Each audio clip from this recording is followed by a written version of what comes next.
family. Hello, I'm Refashionista Sheri, and St. Patrick's Day is right around the corner, so I thought it would be fun to revisit some of my favorite makes that I actually still have, and a few that I don't, but whatever. Anyway, these aren't just for St. Patrick's Day. You can make these every single day of the week if you want to, but today they're going to be kind of on a green theme, if you will. And let's get started with this amazing, pretty darn instant bracelet that I shared more than a few years ago. And as you can see, it is still looking awesome and going strong.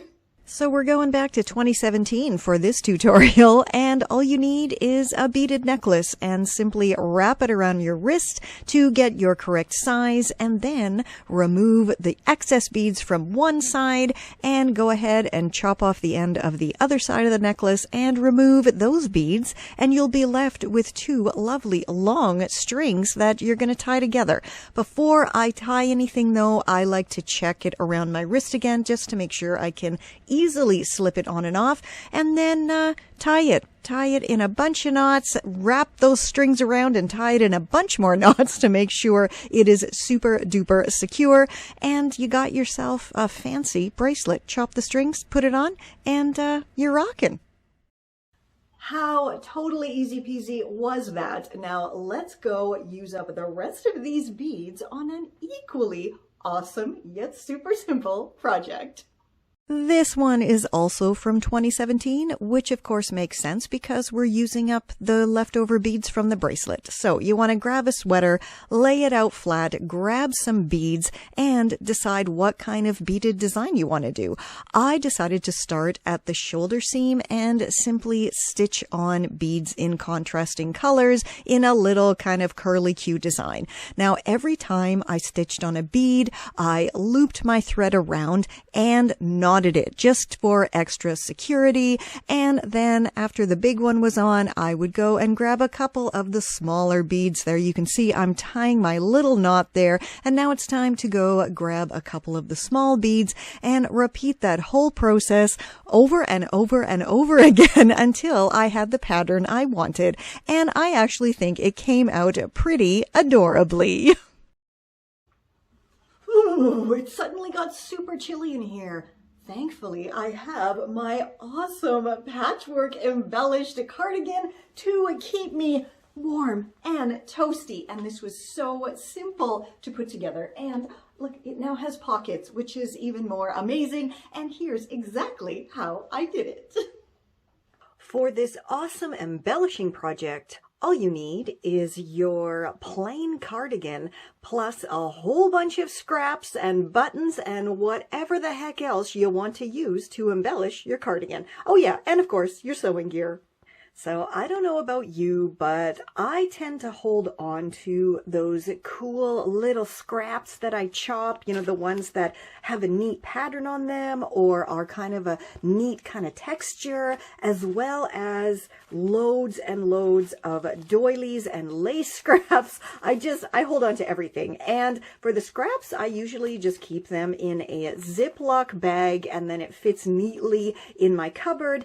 And for my doilies and hankies and everything, I store them in these dollar store plastic baskets because I can actually stack them all on top of each other, and that works great. So yeah, now it's time to go through my scraps and see what kind of patchwork embellishing I'm going to put together. And here's a Refashionista tip for you. When you are doing any kind of refashion and you remove pockets, and of course don't put them back on, absolutely hold on to them because they make really good additions to cardigans, sweaters, pants, trousers, what have you. And then you don't have to mess about creating brand new pockets. These are already stitched nicely. You know, they have all the edges folded in. These ones even have a nice little flap on them, and because this is a 2-4 here, I might actually use these for my cardigan. Okay, so I have all of my little scrappy pieces chopped out, and I chose some flowers, and where is it here? And the stems for the flowers, and on the other side I kind of tree and cloud shape, and then here the trunk of the tree. I think I have my little scrappy bouquet and my tree and cloud pinned in the correct position. Now let's figure out what to do for the pockets. I was thinking those would be pretty cool little pockets on there, but I have since come up with a cooler idea, so I'm going to set them aside for a moment. Now, another thing I have used in the past for pockets are these thrift store vintage trivets. And yeah, I just think they're so cute. And I don't know, you call them trivets or you can call them hot pads. But yeah, they really do make cute little pockets. And here's a quick tip. If they have the little loop on the top, you leave the top open, you have your pocket, and then you put a button up here and you can close up your pocket. So that's just a little tip for you. Here's another couple, but I don't think I like the pink ones. What I think I'm actually going to go for are these ones that have been in my stash for a little while. They are not the same size, unfortunately, but that's okay.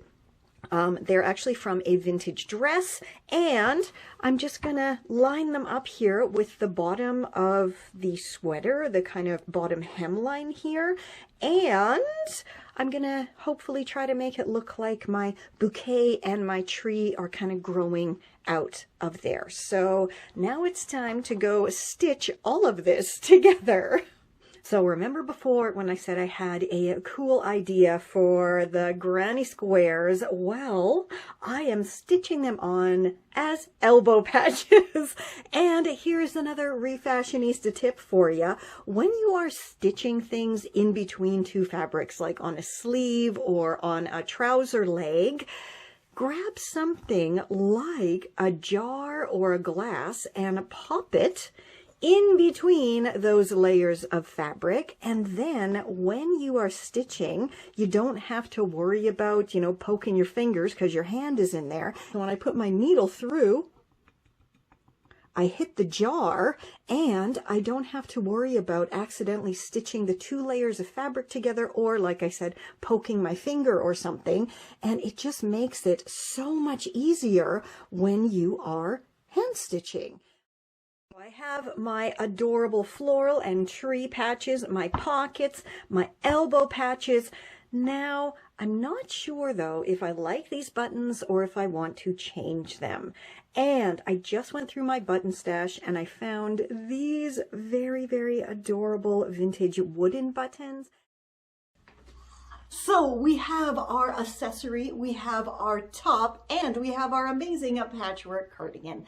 Now to finish off our look, we definitely need some fab footwear. So let's go create some lovely leprechaun inspired boots.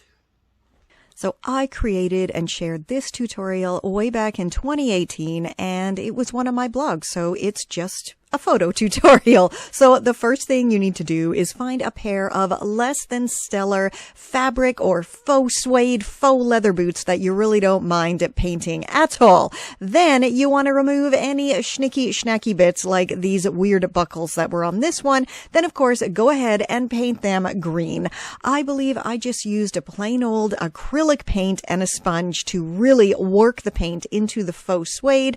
Next, grab your handy dandy glue gun plus a few colorful bath puffs, and then go ahead and unravel those bath puffs and glue them on and around your boots. And finally, snag some pretty green ribbon to relace those boots, and you have yourself an adorable pair of rockin' rainbow leprechaun boots.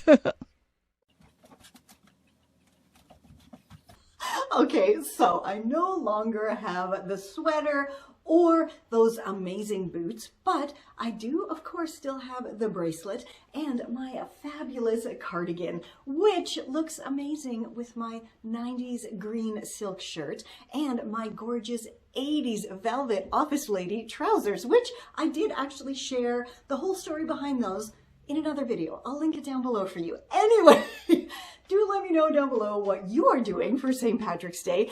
And before I forget, I do think I have a little bit of a special cool things in my house for you today.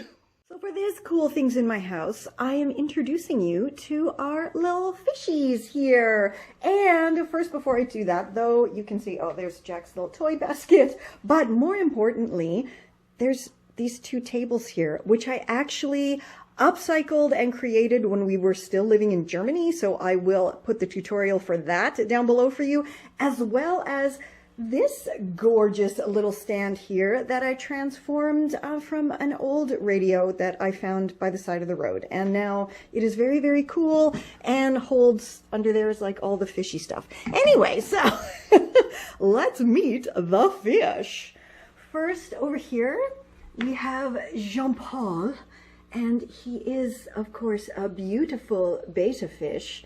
And see, is he gonna move for us? Maybe not. He just really loves hanging out. Oh, there he goes. Gorgeous. Hello, JeanPaul. Bonjour. Ça va? Bien. Okay. JeanPaul is good. I just love his little face, too, if we can. There we go. He always looks very grumpy. Anyway, next up, we have in the big tank a bunch of guppies. And you can see back there we have some teenager-sized mollyfish. Where's our snails? Oh, there's a couple of our snails. There's more guppies and more plants. And oh, there is our big mollyfish that we have, who's actually the father of the teenager mollies. We got rid of the mother molly because we didn't know that she was a female when we got her, and we ended up with, I don't know if you can see them here, a whole tank now full of baby molly fish. We don't put the light on in this tank because it does stress them out, but you can see there's a whole bunch of little baby molly fish in there.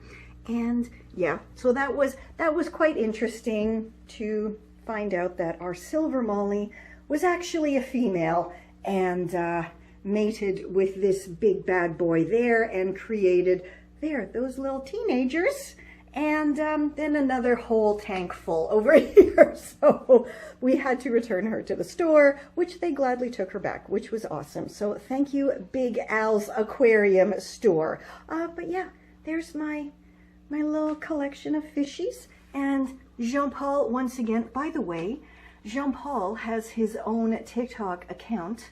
Ooh, look at him, he's getting a bit angry. Called JeanPaul and Friends, where he shares his adventures as well as the adventures of everyone in this tank, and now the babies as well. So I'll link that down below and you can go check them all out.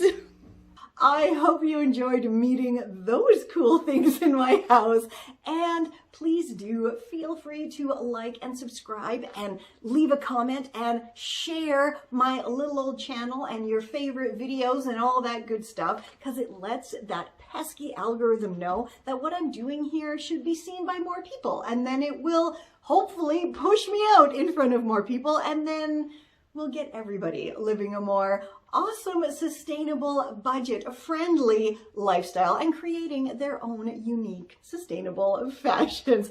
And if you want to support me even more, please do check out my ebooks and, of course, my e-courses and my Patreon or Patreon. I don't know how to say it, but thank you so much. However you do support me through just simply liking, commenting, sharing, which is, of course, takes you seconds and it's free.